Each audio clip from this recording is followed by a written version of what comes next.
Olutuula lwabadde lwa bunkenke. Lwatandise ssaawa 3 ez'okumakya ne lwabuka ku ssaawa 5 ez'ekiro nga kuyise kontoze eddakiika nga 15. Bafunyemu ekiseera awo emisana ku ssaawa 7 n'eddakiika ezigwamu ne babata okugenda okulya ku kyemisana n'okwetaawuluza ne bakomawo. N'olwekyo olunaku lwabadde lwakutunka naye kutunka kwa bwongo mu Senate ya Kenya. Wabula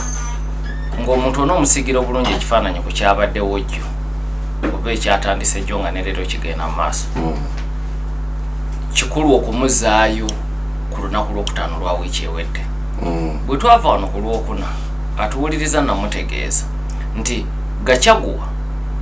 nga Parliament ento National Assembly majuze okumugyamu obwesige yeekubira enduulu mu kkooti enkulu ng'ayagala omulamuzi wa kkooti enkulu amukkirize asabe Ssaabalamuzi Martha Koome ateekewo abalamuzi 3 batuule bawulirize okwemulugunyaako ku Parliament ento era okusaba okwo kwayitamu. Bwe kuyitamu Martha Koome n'alonda abalamuzi 3 Eric Ogola, Fred Mugambi ne Anthony Mirima. Abalamuzi abo 3 ne batuula mu kwemulugunya kwa Gachagua. Ensonga yenkulu yali yakuba nti National Assembly wa Parliament ento bwe yali egenda okuyisa ekiteeso ekyo eky'okumugyamu obwesige kati kye baaweereza mu Senate teyafuna mukisa kweyogerako nga tebannagenda kwebuuza ku bantu kye bayita public participation. Nti olwamala okwanja ekiteeso mbaka Mwengi Mutuuse n'akyanjula n'ayogera n'ebyo yali amuvunaana n'ebyabbye nga bw'agamba. Kakati National Assembly nega tugende twebuuze ku bantu mu masaza ne mu constituencies. Kakati ng'agamba puliida be abakulemberwa Senior Council Paul Mwite nga bagenda enkola yali tegoberedde mateeka. Kakati abalamuzi bano 3 ensala eyo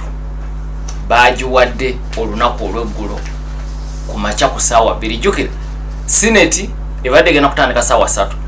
naye ng'abalamuzi bano ensala yaabwe yeesooka ku makya yekkiriza Senate ogenda maaso oba nedda kuba eva gamba nti Parliament ento teyagoberera bulungi ssemateeka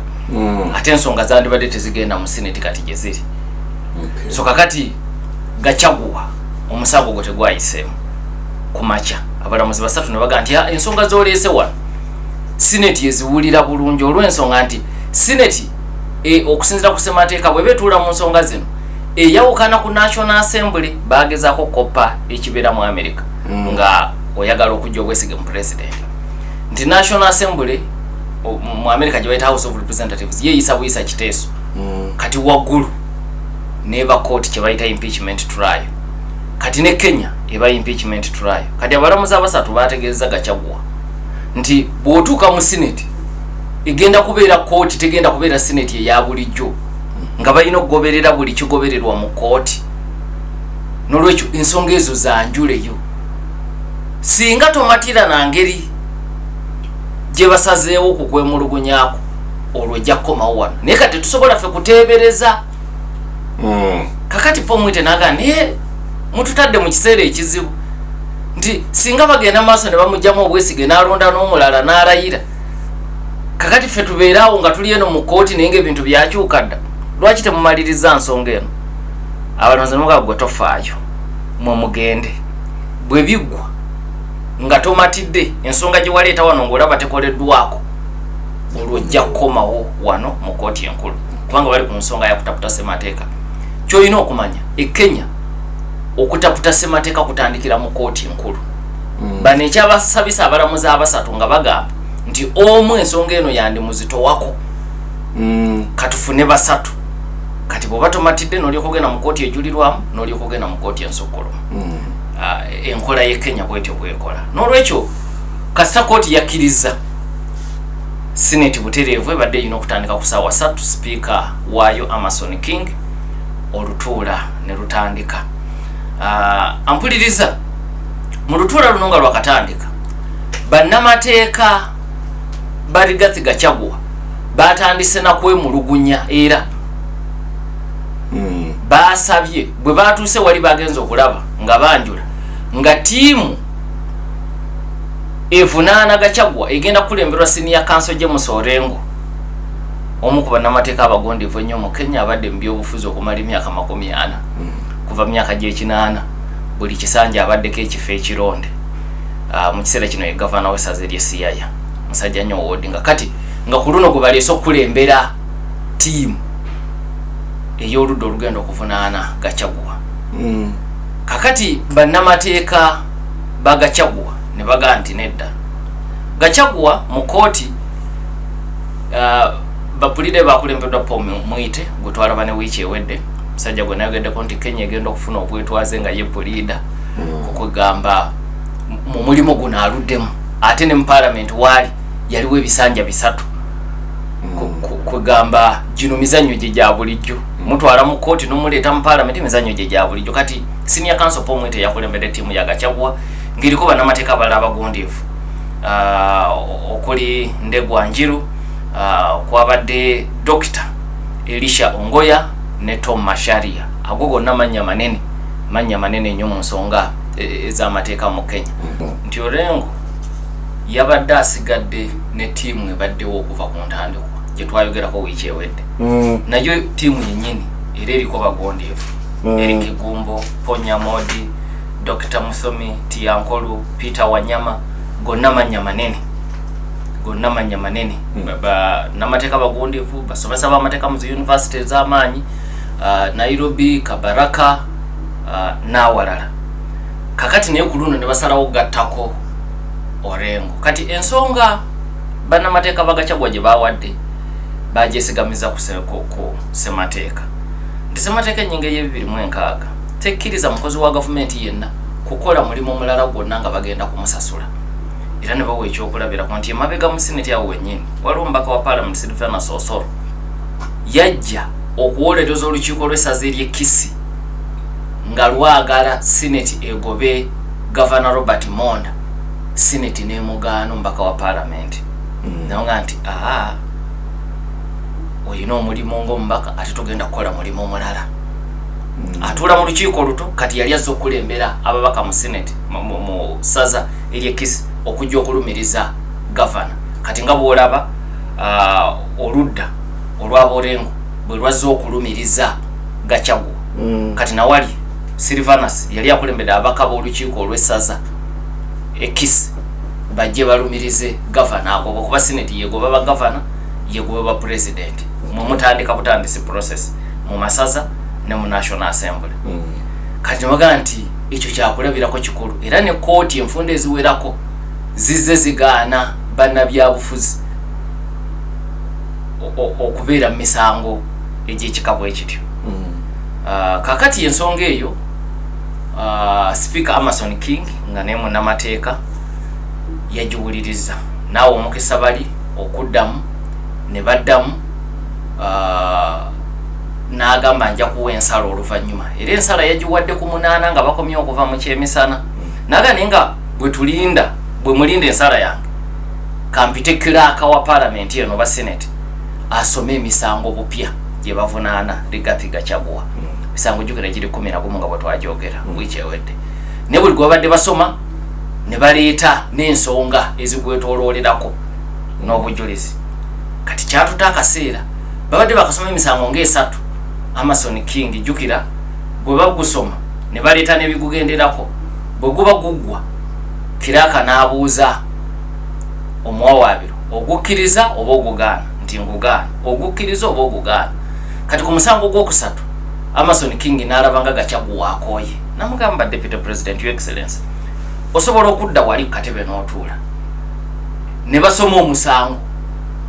bw'amala okuguggusa n'atuuka okubuuza ekibuuzo awo jangu ku muzindaalo oddeyo oleme kukoowa nnyo namwe atofaayo nze nja kuyimirira okutuusa emisango gyonna bwe ginaggwayo ate mwandeese kumbonereza era n'ayimirira kulisa yabiganye n'ayimirira emisango gyonna gyatuta akaseera ne bagisoma ng'ayimiridde bwe baguwunziko ogumu tuli ku gwakubiri tugenze ku gwokusatu tutuuse ku gwokuna paka lwe batuuse ku gw'ekumi n'ogumu nga basoma omusango gumu ne baleeta ebyokulabirako nga 7 engeri gyamenya amateeka ng'ayimiridde wali ku kaguli. Ku nkomerero ebyo bwe byawedde, sipiika yawadde bapulida ku njuyi zombi okubaako bye baanokulaawo ebyamangu ne baabuka. Bwe baayabuse ne bakomawo. Bwe baakomyewo yabadde alina kutandika nakuwansala mukumuku kusaba okwakoleddwa mu kusooka. Bapulida ba Gachagua babadde basabye waliwo obujulizi obupya babadde baganye nga tebaagala babwongereko, nga tebaagala ludda luwaabi kukozesa bujulizi bupya. Amason King ekyo nakyo yakigobye naga obujulizi babuleeta bukwatagana ku nsonga eziri mu ddiiro. Already si kipya kye baleeta. Kakati bwe kyatuuse ku ekyo ekya Orengo, Amason King speaker naga nti Orengo waddembe olw'ensonga mwabakiwakanya temuleese bujulizi kulaga nti agenda kusasulwa, ayinza okuba ali ku pulobono. Kakati nze bwe mba siyina toleese bujulizi bundaga kitwala nti wano tasasulwa. Semateeka agamba tosasulwa mirundi ebiri. Kakati mmwe mukiwakanyiza mu bigambo naye temuleese bujulizi bukakasa nti asasulwa. Kakati ukakananga Orengo ayiseewo n'akulembera tiimu. Era omusango gwe gutyo gwatandise. Kakati tava mu private practice. Naye ensonga ziri bbiri enkulu. Si munnabyabufuzi yekka. Ssemateeka wabayogera ku gwe bayita state officer. Oyinza okubeera omukozi wa gavumenti mu kiti ekyenjawulo. Oli mu ofiisi ya Ssaabawaabi,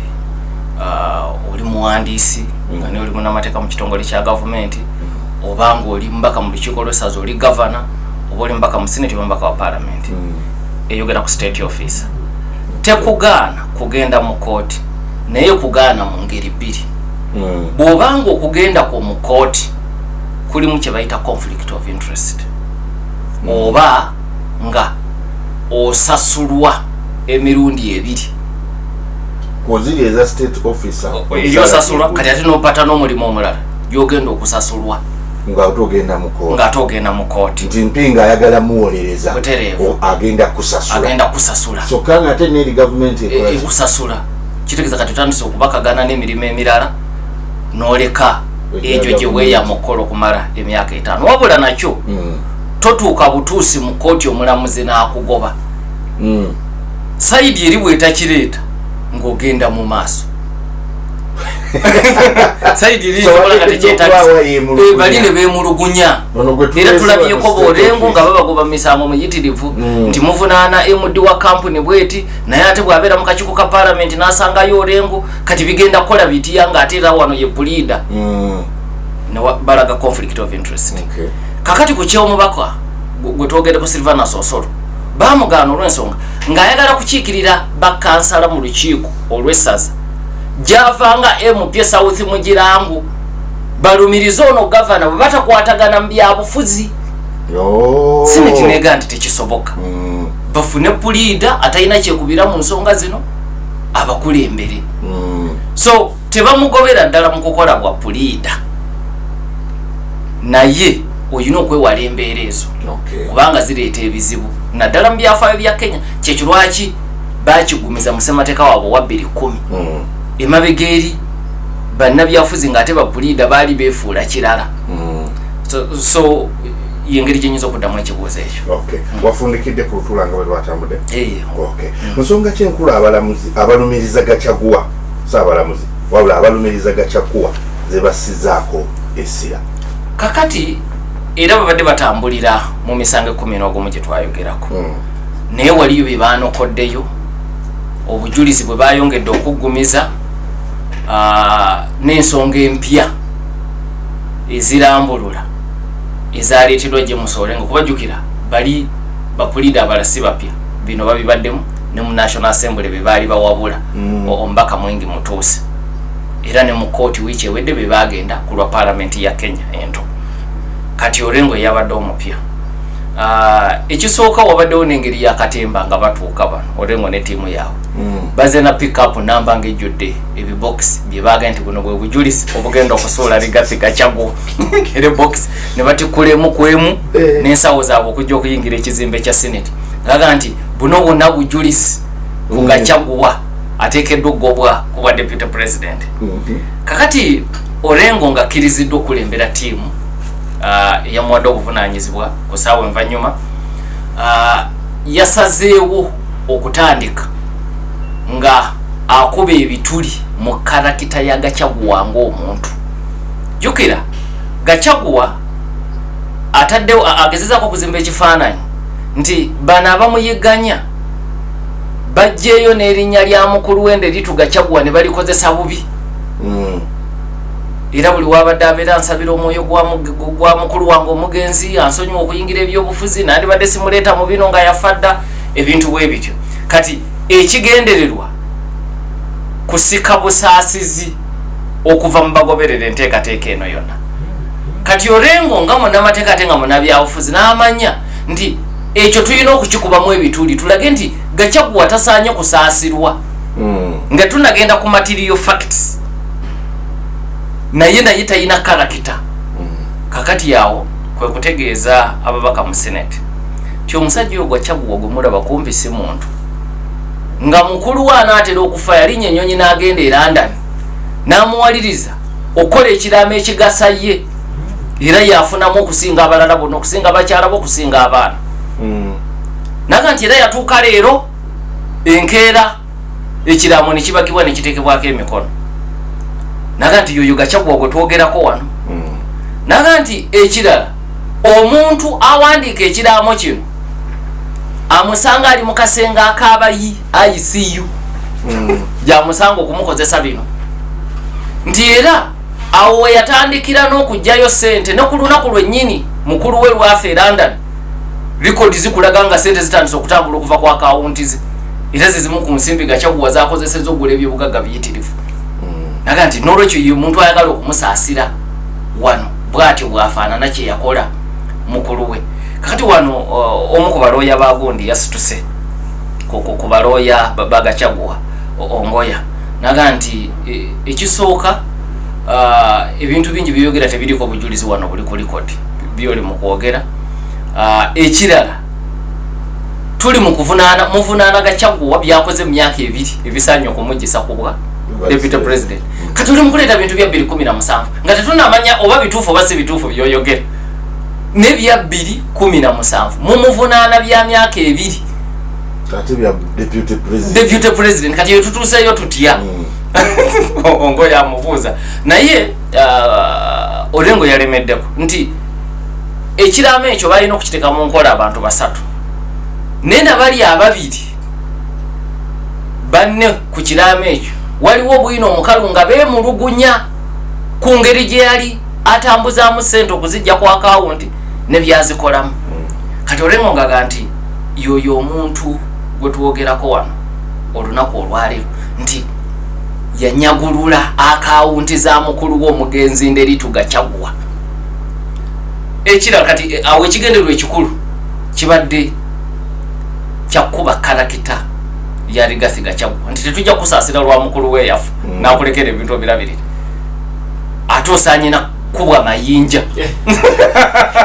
kubanga ku bintu bya mukulu osinga otyo kubanga gwe osinga okufunamu n'osinga n'abaana be n'osinga n'abakyala n'akaseera w'omukozeseza ekiraamo ng'ali mu ICU. In fact Orengo yagamba nti ne bapulida teyanyumye n'abasawo teyayogerako nabo nti oba omuntu ono ali mu mbeera esobola okukola ekiraamo ye olwatuuka nga yesolosa ng'atuula na mukulu we ali ku byuma era olwamala enkeera n'afa olwafu ono n'atandika okutambuza ssente nga ziva ku akawunti. Kakati Orengo era yalumiriza Gachagua we yavumirira ssenkulu w'ekitongole ekiketera munda mu Kenya. Jukira mu kwegugunga okwaliwo abantu ne bakubwa abeekalakasi ne bakwatibwa okumala ennaku nga tebasimbiddwa mu mbuga z'amateeka. Kati Orengo yagambye nti ekyo kikulaga lwaki omusajja ono tasaanye kubeera mu myuka wa mukulembeze wa ggwanga. Ye kennyini atuula kakiko k'eggwanga ak'obutebenkevu akasembayo. Lwaki teyalinda ensonga ezo n'azanja ku kakiiko ako okujja okuziteeka mu lwatu ateeke ensi mu katyabaga ekiseera kyonna abaagala okubalumba bayitirivu. Kati oyinza otya okusinzira ku TV noga nti wano tewali byakwerinda mu Kenya nakulira ekitongole ekikesi munafu ngajaba eyebakira emikono naga nti omuntu afaanana bw'atyo tasobola kubeera mu myaka wamukulembeze nagenda ku nsonga ey'okunyuma mukamaawe n'azannya obutaami era mu kwekalakasa kwa generations Gachagua Ruto n'ayogerera e Nairobi akakanya abantu n'ebirala nono n'ayita abamawulire mu maka g'obwa deputy president ye Mombasa ate n'akolokota mukama we yali ayogedde naga nti Ssemateeka wa Kenya ayogera ku myuka w'omukulembeze nga principal assistant omuyambi asooka wa president kati bwabanga bino byakola mukama we ayogera bino yina ayogera biri kitegeeza ekifo ekyo takyakijjaamu anoonye obuvunaanyizibwa obulala era wabaddewo n'ekiseera ombaka eyaleeta ekiteeso kino Mwengi Mutuuse we bamuleese naye nga bapulida ab'oludda lwe bamubuuza ebibuuzo ebimuyambako okwongera okuggusa ensonga ye kuga tebakukunya kukuba mu bituli naye bakubuuza gwe era ebibuuzo bye bayita leading questions balina kye baagala okuggusa naye nga baagala kive mu kamwako kakati omu ku bapulida be yamubuuzizza nti kubanga Dr. Ongoya bwe yabadde ayogera mu kibayita opening statement yagaye nti Supreme Court ye Kenya emirundi egy'enjawulo gyesaze mu nsonga z'okujja mu bagavana obwesige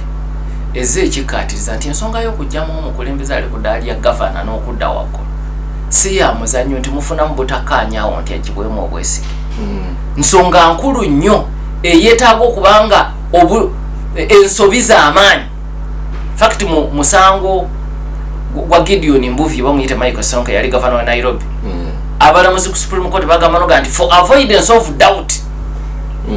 nti nga tetwagala ekintu kino kibuzaabuzibwe temufuna mufunye butakanya namuga nti gavana tumugobye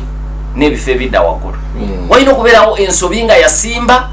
ate ng'eriko obujulizi obw'enkukunala kati Ongoya naga nti kisooka wano sirabawo nsonga yasimba n'obujulizi mu bye mutuwadde byonna sinalabawo obujulizi bwa nkukunala standard yeyogerwako ekipimo ekyogerwako mu kooti ensokolo kati mu kukyanukula pulida n'abanga abuuza Mwengi Mutuuse ekibuuzo nti bannaffe bagambye nti wano tewali ensonga y'amaanyi nnyo naye gwe bw'oba olaba twakaba ne n'abamyuka abakulembeze bameka bukya Kenya funa bwotasi kwaye balinga 12 nti bonna wali olabyeyo eyeeyisanga Gachagua ko ye bonna mbalabye tewali gwoyinza kugamba nti yali yeefaananyirizaako ng'onaga nti Jaramogi Oginga Odinga mu mwezi ogwokuna 1966 yali kulira bwe yafuna obutakkaanya ne Jomo Kenyatta omusika wa Jaramogi Jo Mulumbi naye alondebwa mu gwokutaano 66 mu Desemba 66 nali kulira nga naye afunye obutakkaanya ne Jomo Kenyatta mu 89 Josephat Karanja twamwogerako ne bwafuna obutakkaanya ne baleeta ekiteeso teyakkiriza na nsonga kuwanvuga naali kulira naga nti abo bewandigambye abamwefaananyirizaako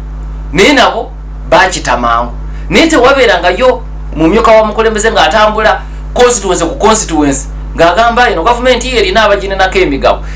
eno gavumenti yaffe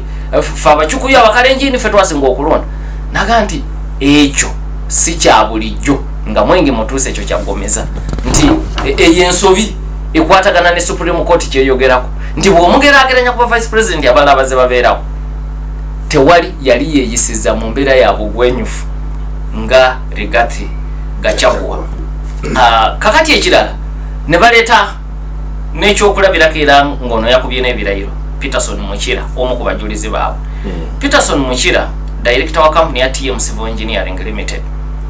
ye nannyini wooteeri eya Olive Garden eri mu bujulizi Mwengi Mutuuse bwe yaleeta ebimu ku by'obugagga ebingi Gachagua byayina kati mu kwewozaako okwasooka Gachagua yagamba wooteeri gye boogera nako si yiye yali ya mukulu w'ende litu ate bo nga abaddukanya ebyobugagga by'omugenzi bakkaanya n'etundibwa eri yagigula nga ye Peterson Mukira kati Peterson Mukira bali baamufunye n'akuba ekirayiro nti wooteeri nagigula naye si ku ssente zange sente za Rigath Gachagua yeyanga nti kati njagala okugula wooteeri ya mukulu wange naye sijja gigula butereevu kanjigule gwogigule oluvannyuma nze ndigikugulako era naga nti ekikakasa ekyo bwe mala okugigula sinze njiddukanya omukyala ajiddukanya yono era bagenda mu office ya deputy president mutera okumusangayo na account zonna eza banka sente za hoteli je omukono gwe gusinga okubeera omukulu kukujjayo sente ezo nolekyo naga nti hoteli si yange nze nakozesebwa bukozesebwa kakati eryo lyabadde kondedde nnyo mu Rigath Gachagua musajja yeke nyini ngaga nti sinze jiniyo nze nakozesebwa bukozesebwa kakati byemu ku ebyo ebipya ebyalabikidde mu kutunka olunaku olw'eggulu olwo bapulida ba Gachagua ne baanukula batya ku bujulizi obwo kakati bino byonna babadde babyetegekedde kubanga kino ekyono Peterson Mukira majority leader Kimani Ichung'wah yali yakyogerako wiiki ewedde nga bagenda okugoba Gachagua naga nti okumanya oli musajja muzibu obujulizi buno okwerwanako okuleesa buli saawe mulabike wano nga weegaana Garden Hotel n'ebirala ng'omanyi tetuyina we tujja kujja mawulire gawakanya byoleese naga naye Katonda mulungi bwe ndabye erinnya ly'omusajja ono nga mumanyi ne nkwatirawo essimu ne mukubira bwe mukubidda ngambi wamukozesa bukozesa kati bagenza okujja ng'ekyo bakimanyi okuva ku bigambo bya Kimani Ichung'wah wiiki ewedde so ku nsonga nyingi bazze beetegese abaana bano kubanga okusooka bakunyiza omubaka Mwengi Mutuusi katono ensonga zimutabuke nako ebibuuzo bingi yabadde mu mbeera ey'amatama ntengo kwegamba ng'ekyokuddamu takirina ekyamazima nga kiri mu giraasi nti motion eno si yiye omuntu yenna yagoberedde olutuula lwajja okutuuka ku ssaawa 5 ez'ekiro obadde otegera butegeeze nti Mwengi Mutuusi bamutisse butisi mugugu kubanga abasajja bana bano bamwetegekedde nga bwe mbogedde Pomwite ne Dr. Ngoya okusinga saako ne Tom Masharia n'endebwa naye Dr. Tom Masharia ne Dr. Ngoya musomesa mu Kabaraka University be basinze okufuukira omubaka Mwengi Mutuusi ekizibu Tom Masharia alina n'owabadde atuuka nambuza mpulira olimu n'amateeka naye wagakola kumala bbanga ki nti myaka nga 6 nagamba nange naye tugende mu maaso kazi walina ewekaaga bebalina nkaaga mu esatu nga polita kati ono yalese ekiteeso yakagamba namu myaka 6 kati Tom Masharia nga alina wambuuliza ti ekimbuuziza mulundi gumugoka ngamusa kozi mateeka wakamala mu bbanga ki myaka 6 ekirungi watugambye oli munnamateeka kansubire kino n'okitegeera kyetugenda okubuuza gamba bamuvuluze era enfunda eziwerako nga Mr. Speaker protection ne bapolida be nga basituka omuntu waffe bamubuuza ebibuuzo baleme kumutyoboola ate butyoboozi ampuliriza Dr. Elisha Zebedewo Ongoya mu kumukunya emu ku nsonga gye yabatandikiddeko ensonga y'abantu abaagobwa mu kifo ekiyitibwa Kayole enju zaabwe zaamenyebwa babasengula kakati oluddo lwabiri lunenya Gachagua nti yakuma omuliro mu bantu abo naga nti gavumenti mbi era tebasaanye kubasindiikiriza bwe batyo kakati ng'ate waliwo okusalawo okwa cabinet ekitegeeza nti Gachagua yali akontana n'ebiyisiddwa cabinet mu kye bayita collective responsibility kati omuntu bwatyo tasobola kubeera mu myuka kakati kakensa mu mateeka Elisha Zebedewo Ongoya n'amubuuza nti sebo mwami Mwengi Mutuusi osobola okutubuulira oba waliwo resolution ya cabinet yayita nti teri muntu wa cabinet ajja kwogera ku nsonga eyo ye Kayole koye ate nze nanditegedde ntya atali memba wa cabinet koye Ontuusi kati bw'oba toli memba wa cabinet ate neebeera etya ensonga enkulu mu kiteeso kye waleese wano ekyokugoba deputy president kitiza toyinaawo nsonga kubanga bwebanga ensonga enkulu ogaa nti waliwo okusalawo kwa cabinet ono kwe yajemera ate otugai gwe tomanyi bibeera mu cabinet kati biki byoyogerako tuli wano kuswakaba kakati ensonga eyo era yamunafuyiza nnyo wabaddewo ensonga endala ekwata ku kyaba shareholder nti Kenya oba gavumenti ya Kenya Kwanza ey'abaruto ne Gachagua eringa business erimu emigabo ekyo bakyesibyeko nnyo kakati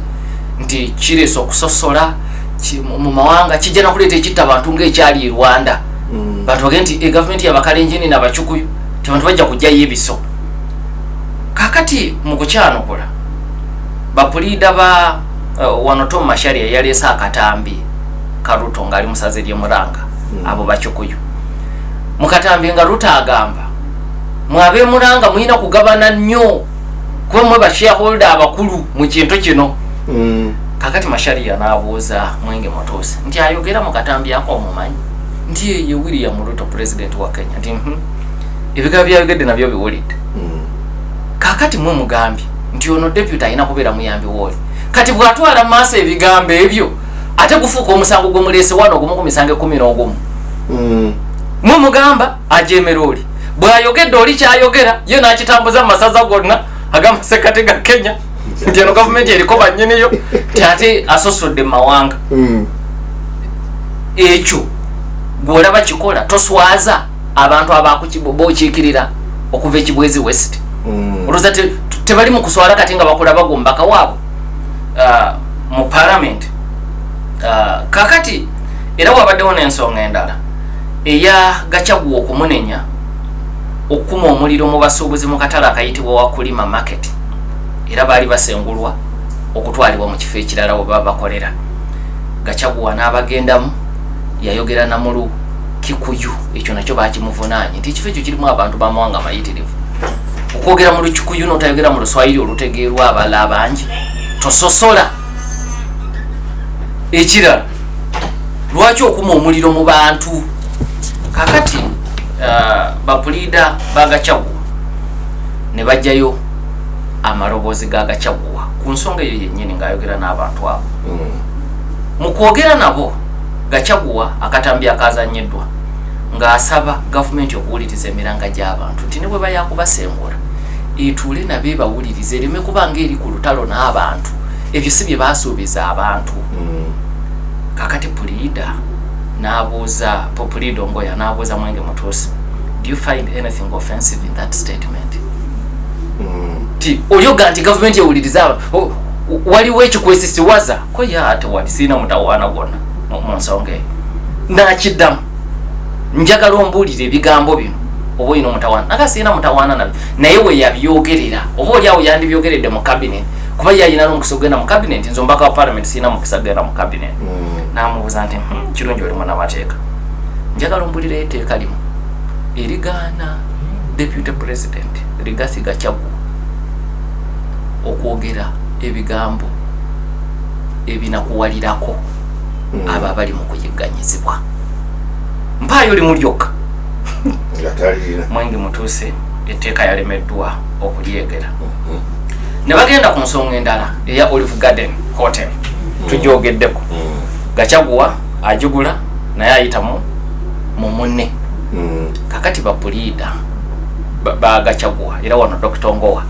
ye yabadde ku nsonga eno n'abuuza Mwenge Mutuusi nti bujulizi ki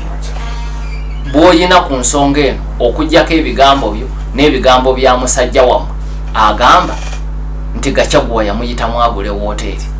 Ku record one oyinawo obujulizi nga Gachagua agula wooteeri eyo osobola wabutaddeko kuba kati tokyaleetawo bye naye oyinawo obujulizi bwewataddewo ng'omusajja oli wamala ogula wooteeri Gachagua agimugulako. Obujulizi nabwo Mwenge Mutuusi nakkiriza nti obujulizi si bulina naye omanyi ababbi abali ku ddaala eryo enkola gye bakolamu ebintu nzibu nnyo era ne yeewozaako nti nze wano sizze kukakasa kye bayita criminal liability oba civil liability nze nzize ku kya political responsibility nti sizze kunoonya muntu kusingisibwa musango gwa ngaso oba gwa naggomola nga kooti bwekola nze nzize kulaga buvunaanyizibwa bwa byabufuzi ekyobujulizi nga kiganye nejjukira Dr. Ongoya mu kutandika yategeeza Senate nti mwesigame era mwebuulirire ku bigambo bya kooti ensukkulu nti bw'oba oyagala okugyamu obwesige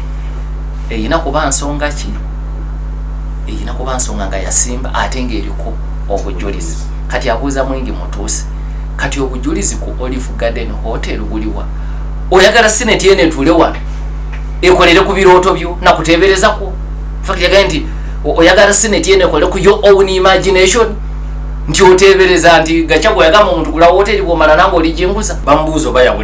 yabulese naye nga ki gagate buliwo naganti abalaba yabali ku ddaala eyo kizibu okuleka omukololo so nga yaliwo neyali gavana wa Migori yalina enteekateeka yagala okufaananako bwekyo nga sente zaali zirina okumusasulwa zo zagendanga direct ku fees z'abaana ebyo byakomawo kakati emisango gino gisobola okufaanagana naye girinamu enjawulo nti gavana gwoyogerako Okoth Opatu fati n'omusango kyagenda maaso oludda olwabi lwaleeta obujulizi nti mu sente ze yafuna mu Bukulupya n'agulamu ebizimbe naye ebizimbe byo tebiri manyage naye abafuna sente ezo ate sente zivaako ne zisasula fees e Switzerland abaana b'Obado gye basomera walabawo okukwatagana kati kakensa mu mateeka Zebedewo Elisha yabuuziza oyina obujulizi nga osobola okukwataganya Gachagua na kino kuba ye kyayinanga obujulizi nti omukyala signatory ku akawunti ya hoteli atera okubeera mu ofiisi ya Gachagua kakati obwo si bujulizi ofiisi ya deputy president bantu bangi abajjamu kakati eyo ensonga nayo nesigalawo mu ddiiro kati wabaddewo ensonga endala nti linda katono ku kyobujulizi still eyagula hoteli okuva ku Gachagua yabaddewo anti yakuba ekirayiro kati ongo yakubuuza tubeere ku bigambo bye Supreme Court yakugamba bujulizi bwankukunala iyo omuntu yenna asobola okuyita kyatali nti nagulanga naye teyagula wetaagawo obuwandiike yes yamuza nti kuliko obujulizi ku ekyo n'olinakkiriza tewali ekyo tekiriko kubaganya birowoozo mwenge mutuuse yakkiriza siyina bujulizi eyo si na debate yakkiriza siyina bujulizi era ekigambo kye yakozesezza nti he imagines nti hoteli eyo ajja kugitunda agiguze Gachagua kwe kukanya naye si kukanya kuli mu buwandiike kakati ebyo tosobola kubyesigamako mu mbuga z'amateeka era ye abadde yesigama political responsibility na circumstantial evidence naye nkulaze nti ekipimo Supreme Court kyezeteekawo nga bagoba ba governor kyawaggulu nga Dr. Elisha Ongoya Zebedewo bwe yannyonnyodde kakati ensonga endala yabadde ku musango ogw'okuyisa amaaso mu mukama we insubordination Dr. Ongoya n'agamba nti bannange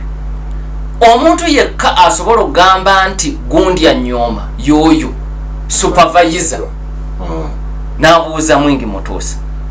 gwe tuwolereza azaakyogera mukama we tamugambangako nti amuyisizaamu amaaso gwe yakikugamba era ekiyina mu buwandiike era bw'oba obulina ku likodi kwebuli nti nedda ssebo naga tugenda ku nsonga nebagenda ku nsonga nti mu motion yeno otaddemu amakampuni mwangi gogaye nti Gachagua mwakolera Obukulupi ng'ayita mu bantu abalala boyise ba proxies ekigambo ekyo bakikozesezza nnyo proxies namunga njagala tutandike ne company njagala tutandike ne company ya Fortis ogiinako mutawaana ki nti sigirinaako mutawaana lwaki eri mu motion ye bw'onokoddeyo ebintu Gachagua byayina mu Bukulupi lwaki mu motion eno mweri nanga nti sigirinaako mutawaana kati bw'oba togiinaako mutawaana mu byobugagga biri byowabaze biliyoni 5 myaka 2 naye omweri oba teriimu bweba mweri njitooleko ekira nambuuza ye watuusa otya kukubalirira Gachagua nti myaka 2 akoze obuwumbi 5 mu miliyoni 1,200 wakituuseeko otya nti bwengatta byotadde wano bisobola okututuusa ku ekyo ko yatogatta natebereza nti kino na kino na kiri kiyinza kuvaamu ekyo namuza ye watugambye oliroya wakulaakulana otya okuva ku bwa pulida okutuuka ku mugeresi w'ebintu valiwa nanga nti obwo obukugu sibulina naye munakenya enakimanyi nti poloti e Nairobi etunda bweziti bwegyewaga mu constituency etunda bweziti ebyo byenasinziddeko namuza nti bwe bujulizi bwoleese wano kyoyagala twesigameko nanga nti so njagala tukitegeere bulungi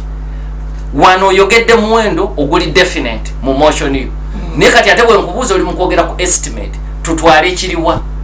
nti estimate ekitegeeza nti kati yayawukana n'ekiri mu motion gye yaleese kakati ne bagenda ku beach ey'Evipingo era naye ya muganda w'omugenzi Nderitu Gachagua eyogeddwako nnyo nti yakola n'oluguudo mu myaka gino ebiri yafunemu ng'omuntu esobola okutuuka ku biiki ye Vipingo. Kakati bapuliida Gachagua ne babuuza Mwenge Mutuusa nti mu bujulizi bwennyini bw'olina otulaze nti emigabo 100 ku 100 ja estate ya Nderitu Gachagua omugenzi. Abaana ba Gachagua babiri b'oyogerako baddukanya mirimu ba directors tebalinamu migabo si bannannyini. Kati njagala otubuulire buzibu ki bw'olina ku bavubuka bana ababiri mu motion ye nti sirina buzibu nagane ekyo tukiveeko. Kakati Vipingo yazze etya wano Vipingo etuuse etya mu motion eno nga nayo tagirinaako buzibu nti kyogamba Gachagua ekira yagenda okujja kuba deputy president nga talina kyakozeewo oba waba yalina kye yali akozeewo ogwo musango mateeka ga Kenya ti ogwo nagwo si musango. N'amutwala ku sako gy'ayogerako nti Gachagua mu bulabbayo alina ne sako gye yawamba ey'abantu abanaku n'agizza n'ensimbi zaayo. N'amubuuza ku likodi erinnya lya Sakeyo ne bammemba baayo oboogedde nti si boogedde. Nti kaakati n'agamba sipiika tusaasire ti omuntu n'akuyita nti jangu weewozeeko wabba gundi otubulire lwaki wamubba. Bw'omubuuza nti gundi yaani era abeerawa nti simanyi. Nabuza ntuyinza okubeera mu bintu ebifaanagana bwe bityo. Ne bagenda ku kitongole ekya Tea Development Authority. Kibadde n'enteekateeka era ekyagenda maaso ey'okutereeza omulimu ogw'okulima n'okutunda amajaani obutalyaza amaanyi abalimi b'okubanga bafunamu kitono abasuubuzi ne bafunamu ennyo. Kati mu mpaabi mu biwandiiko ebiwaabi motion Mwenge Mutuuse ne banne bagamba Gachagua ne kateeruze bamafiya be bakolagana nabo mu kunyagolola bezza obuyinza bw'ekitongole ekyo ne bakiremesa n'okuteeka mu nkola enteekateeka eyo empya. Kakati Dr. Lishongo yanaabuuza Mwenge Mutuuse olinawo likodi yonna ng'eraga okwemulugunya okuva mu balimi b'amajaani okuva mu kitongole kyennyini ekivunaanyiriza ku majaani mu Kenya era bw'oba obirina wabitadde ku likodi tulyoke tutegeere nti byogera bituufu nti sirina. Nambuuza nti sebo kakati oyagala sineti ye yeebeere ku kigambo kyo nti gw'oli mwogezi w'amazima ky'oyogera kye tuba tugenda nakyo. N'addamu okujjukiza sineti kyetegeere obuzito bw'omulimu gw'olina kubanga era mu kugulawo yabagambye nti mu technical sense mujja kulowooza nti Gachagua yali ku musaalaba naye ebitongole bya Kenya ebitondebwawo ssemateeka nga sineti eno bye biri ku musaalaba si Gachagua. Ongoya bwe yagambye abaka mu sineti si Gachagua wabula ebitongole ebyetengeredde n'engeri gye bisobola okwasisa amateeka. Ampuliriza wabaddewo n'ensonga endala era bapuliida ba Gachagua gye baalese nti mu by'obugagga byafunye ne baleeta eka 40 ez'ettaka ze yagula Ennyeri. Kakati naye nga yazigula 2015. Kati era Ishongo era n'abuuza kakati ze yagula mu 2015 nga tannafuuka na mbaka wa parliament kuba Gachagua mu parliament yamazeeyo ekisanja kimu. Ze yagula mu 2015 nga Munnakenya wa bulijjo eka 40 ate zikozesebwa zitya ng'obujulizi obwa Gachagua engeri gy'akozeseza ofiisi y'emyaka gino ebiri. Era ekyamazima ebigambo byamukalidde ku matama nga tamanyina kino kyazze kitya mu motion. Era ku nsonga eyo ababaka baweeredde omukisa mu sineti nabo okubaka ebibuzo babuuza. Omubaka nga mukamba munne ate nga yali munnamawulire mugondeevu mu Kenya Kawambuwa ava Kituyi. Mu kambaani olina amasaza 3 Kituyi, Makueni ne Machakos. Kati ono mbaka akikirira saza lye Kituyi. Yambuuziza nti mukulu okusinziira ku kubuuza byonna wedda bakubuuza ndabidde ddala ng'ebiri muno tobimanyi ani yakuwadde ekiwandiiko kino namaani yakuwadde ekiwandiiko kino kiwaliisi koye ekiwandiiko ekyo kyolaba nze nakibaga yakazagambo yozi truly nti kyange naye mumaka mwe nti tewali kiraga nti ekiwandiiko kino okimanyiiko bakikwasiza bukwasa ojosome wano kubanga ebibuuzo ebikulu byonna bapuliida bye bakubuuza matama ntengo kakati wabaddewo n'ensonga endala nti Gachagua mu kweyagaliza yakozesa ensimbi empitirivu ne baddaabiriza amakago bwa deputy president ya Nairobi ne Mombasa nga bannakenya bo babonaabona ekiraga nti yasoosowaza bimukwatako ng'omuntu kakati era bapuliida Gachagua kino nakyo ne bakikubamu ebituli naga nti avunaanyizibwa kweki era ateeka omukono ku nsimbi ezo ye state house controller deputy president si yamuwa ebiragiro akola butereevu ne ofisi ya president sente eyaziyisa ye parliament ye Kenya eri mu kumuvunaana parliament ye Kenya yeri mu kuvunaana Gachagua okozesa obubi sente ng'atereeza amaka ga deputy president ya Mombasa Nairobi kati ongoye abagamba naye ezo sente mwe mwaziyisa kati ono mumalira waaki ebiseera wano lwaki temwagaana kuziyisa okulongoosa amakaabo lwaki state house controller yakkiriza mwene bwemwandiziyisiza oba oli yandige nti ku bizibu bye tuyina tetugenda kulongoosa makaabo kakati ensonga nyingi nnyo bapuliida bano ze baakubyemu obutuli okusingira ddala senior council Paul Mwite yakulembedde bukulembezi ttiimu ye yanzijukiza emabegako wano misango gya Dr. Kiza Besigye Sam Kaleganjuba yalinga senior ng'akulembera ttiimu y'abannamateeka bangi naye nga ye obuvunaanyizibwa bwe kubateekateeka bw'atuuka ali mu kooti n'abawa ekyanya era mu muntu wa bulijjo ayinza obutalowooza nti ttiimu ekulembeddwa Sam Kaleganjuba misango egyo 2526 kati ne Paul Mwite buvunaanyizibwa bwe yasinze okuzannya wano nti kuba abajjukira ebiseera ebyo misango egyo Sam Kaleganjuba n'alekera John Matovu wekitibwa Daudi Mpanga abajjukira Elias Lukwago misango egyali mu kooti y'amagye nga baleka ne beegazaanya ye nga senior n'abanga ali mabega kati ne Paul Mwite kyekifo kye yazannya obulungi nti yalese Dr. Ongoya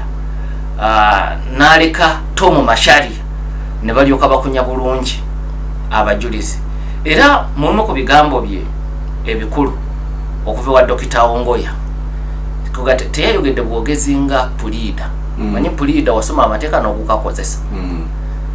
omusomesa waago ate asukkakaawo ategeera ne philosophy nti eno bwebeera nga ye maximum y'amateeka naye esibukawo puliida ye ayinza kwetaaga bwetaazi kumanya maximum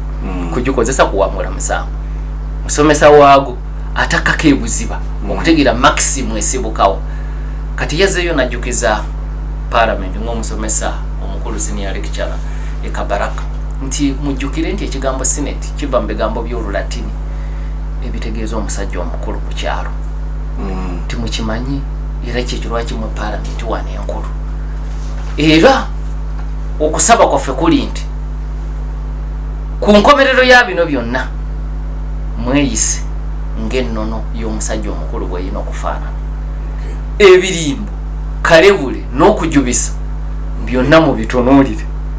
naye muddeyo musalewo ng'omusajja omukulu ku kyalo bw'asobola okusalawo. Do you want these senators to use your thoughts and imaginations to impeach the deputy president? Kwagamba bakidinganye nga nabo kibatabula omutwe nti oyagala basinziire ku bigambo ebitaliiko bujulizi wabula kuteeberezako n'okulootako bagobe deputy president kwega kyabadde kibuuzo kikulu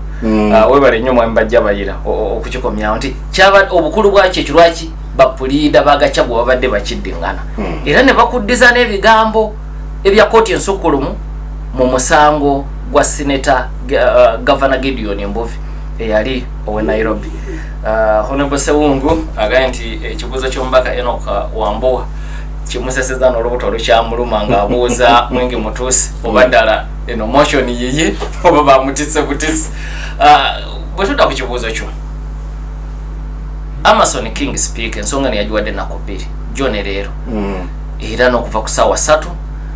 Mwingi Mutuusi abaddewo ng'addamu ebimu ku bibuuzo by'ababaka nawe tujjidde wano ku mpewo ng'ali mu kuddamu ku bibuuzo by'ababaka. Gachagua naye ajja kujja yeerwaneko era Amason King yategeezeza ekire ekikeeseza olwaleero nti tiimu ya Gachagua yabadde maze okutegeeza nti bo tebagenda kukozesa mujulizi mulala okujjako Gachagua yekka mu musango guno, tebagenda gattako mulala, ye yekka mu bajulizi agenda kumala okuwumbawumba ensonga ye nga bapuliida be bamuyambako. Kakati olwalo bwe luggwa, ekiddako kugenda kubeera kuba kalulu kwa Senate okusalawo oba Gachagua bamugyamu obwesige oba nedda, kisobola n'okuggwa olunaku olwaleero oba enkya. Kakati mu kiseera kyekimu ssemateeka ateekawo ebiseera ebigere omumyuka omupya okulondebwa. Kati National Assembly eyayisa ekiteeso kino nga bwerinda ebiva mu Senate olunaku lw'eggulu yalangiridde nti bagenda kubeerawo n'olutuula ku lunaku olwokutaano. Ekitegeeza basuubira nti Gachagua agenda gobwa, bwagobwa bo batuule ku lwokutaano bagguse ensonga y'erinnya eppya. Kakati bwe babadde baleeta ekiteeso ky'okuyita olukiiko luno olw'enjawulo, Majority Whip Sylvana Sosoro era gwe twayogeddeko dda omubaka we South Mugirango yagambye nti ensonga yaabwe eri ku mabago ge babadde nago ey'olwokutaano. Nejjukira abaka abadde babasindika mu luwummula. Kakati ekibakomyawo amangu ng'amabago babadde nago si kyangu kyakutegeera wate kukuba nga waliwo ekipya kye basuubira. Kati mu Kenya ensonda ziraga nti kye basuubira nti ono bwago bwa leero oba enkya ku makya bo mu lutuula lwabwe nga mangu ddala Ruto erinnya ate kukuba aliyina ku kifuba eri omumyuka omupya ng'aliweereza. Ennyinga y'ekikumi-ana-mu-mwenda mu ssemateeka wa Kenya egamba nti pulezidenti alina ennaku 14 okulonda omumyuka omupya singa oli aba agiddwamu obwesige. Mu nnaku 14 bw'aweereza erinnya, paalamenti erina ennaku 6 okukakasa erinnya eryo. Kakati naye ne ku lunaku olusooka esobola kukikola. So tewali kigaana na lunaku lwankya Ruto kuweereza linnya ababaka mu National Assembly. Jjukira ekiteeso gye kyava abakiwagira baali bayitirivu. Manya erinnya ly'anaabaweereza bajja kuliyisa. So n'enkya kisobola okuggwa baba baagadde. Naye ate waliwo enkola endala era nga naye ekkirizibwa mu ssemateeka nti wano ssemateeka tafuga nnyo, tateekawo nnyo bukwakkulizo bw'amaanyi ku babaka ngeri gye bakikola. Basobola okukiyisa mukiyita mu lujja bwe batyo, oba basobola okusalawo okumuyisa mu nkola gye bayisamu baminisita nga balondeddwa. Nti bw'amala okubaweereza erinnya basobola okuwaawo ennaku 7 abantu baleete ebirowoozo bye balina ku linnya eryo. Oluvannyuma lw'ennaku 7 ne batuula mu kakiiko akasunsula vetting committee nga batunuulira ebyo abantu bye baleese okwemulugunya ku muntu oyo. Komiti bw'emala n'efulumya alipoota eyo, paalamenti n'egyesigamako kakasa erinnya eryo. Kati basalawo okukwata ekkubo eryo kisobola okutwalako ennaku byombi bisoboka. Ekyokukiyisa mu nkola eyakiyita mu lujja nakiri byonna ssemateeka wa Kenya abikkiriza. N'olwekyo embeera bwetyo bweri singa Gachagua abagenzi mu kusooka erinnya eribadde lisinga okubeera ku mwanjo ya Professor Kithure Kindiki, Minister avunaanyizibwa ku nsonga ez'omunda. Jjukira mu kalulu oyo ne Gachagua bwe baavuganya ku kifo ky'omumyuka oyo ku nkomerero Ruto n'alonda Gachagua. Kati abantu gye babadde batembeeta. Naye National Assembly bwe yamaze okuyisa ekiteeso ekya impeachment, ate abantu ne batandika okuleeta amannya amalala. Omubaka omu wa ODM n'agenda ku mukutu gwe Peter Kalu n'ateekayo erinnya lya Musalia Mudavadi. Abalala nabo ne batandika okwogera amannya g'abantu. Musalia Mudavadi ye Prime Cabinet Secretary. Kati kino ate kyeraliikiriza abawagizi ba Kithure Kindiki. Kithure Kindiki ava masekati ga Kenya. Masekati ga Kenya inamu Abagikuyu, aba Embu, Abameru n'Abataraka. Bafaanagana n'olulimi lwabwe lufaanagana. Naye tekijjaawo nti bali banjawuloko abava mu buvanjuba bw'olusozi olwo olwa Kenya. Kakati bagamba nabo guno gwe mukisa gwe babadde bafunye abava mu buvanjuba, Abataraka, aba Embu, Abameru okufuna ku mumyuka w'omukulembeze w'eggwanga. Era bawagira nnyo ekyokugoba Gachagua. Kati ate bagamba ekyabeewuunyisiza nga bano bakulembeddwa omubaka wa Imenti Central Moses Kirimu nti bwe twamaze okuwagira ekiteeso mu National Assembly ate katulaba mutandise okuleeta amannya g'abantu abalala, kubanga ekyamazima abava masaza aga 3 beekutte ekitule mu kuwagira ekiteeso. Nti musaza eri Emeru abaka 14 bonna bawagidde ekiteeso. Musaza eri Taraka Nithi abaka bonna 4, jjukira Kithure Kindiki yali akiikirira mu Senate, nabo ne bawagira ekiteeso ekyo. Saza lya Embu kwaga 3 gye wafunyeyo abaka basatu abaga nti nedda ne bayimirirawo ne Gachagua naye ng'okutwaliza wamu okitwala nti amasaza ago asatu agali mu buvanjuba bw'olusozi Kenya bawagidde ekya Gachagua ogoba n'ekisuubizo nti owaabwe yaafuna kati ekibajja enviiri ku mutwe manya malala okujja mu equation kati ng'ovudde ku kithure Kindiki erinnya lya Gavana Anne Waiguru ow'Ekirinyaga mweriri kuba abamu kubawabula Ruto baga nti bw'ogoba omukikuyu bw'oleeta omutaraka omuembu oba omumeru oyinza obutaddamu kufuna bululu bw'abakikuyu ate nga basinga obungi mu masekati ga Kenya oyinza okusanyusa abatono n'onyiiza abangi kati ekirowoozo bw'ekizze awo ne batandika okutembeeta Anne Waiguru erinnya lya Ndidi Nyoro nalyo mu equation mweriri wabula ekitabula abantu nti ye yasooka okuwagira